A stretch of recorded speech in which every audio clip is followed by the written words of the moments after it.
तेलंगाना में यूरिया की किल्लत पर किसानों की फरियाद। कांग्रेस और बीजेपी एक दूसरे पर इल्जाम लगाने में मसरूफ। BRS MLA T Harish Rao का दोनों पार्टीज पर ड्रामा करने का इल्जाम। अवामी मसाइल पर बहस के बजाय सिर्फ 2 दिन असेंबली इजलास।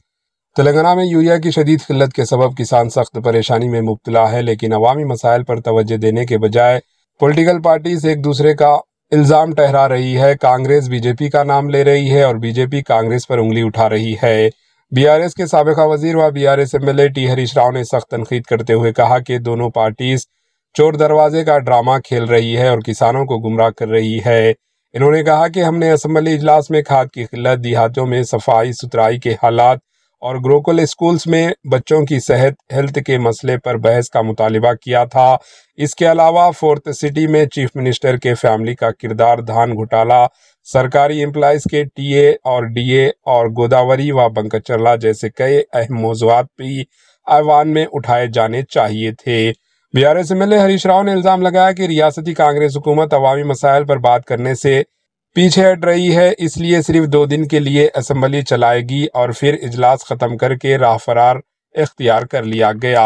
Bureau report, AHN news. కుటుంబ సభ్యుల పాత్ర మీద శాసనసభలో చర్చించాలని కోరాం.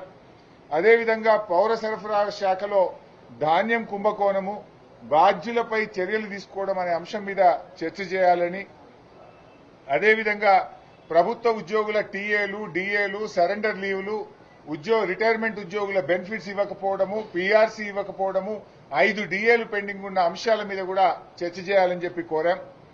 గోదావరి బనకచెర్ల ప్రాజెక్టు వల్ల తెలంగాణ రాష్ట్రానికి జరుగుతున్న అన్యాయం మీద శాసనసభలో చర్చించాలని కోరాం.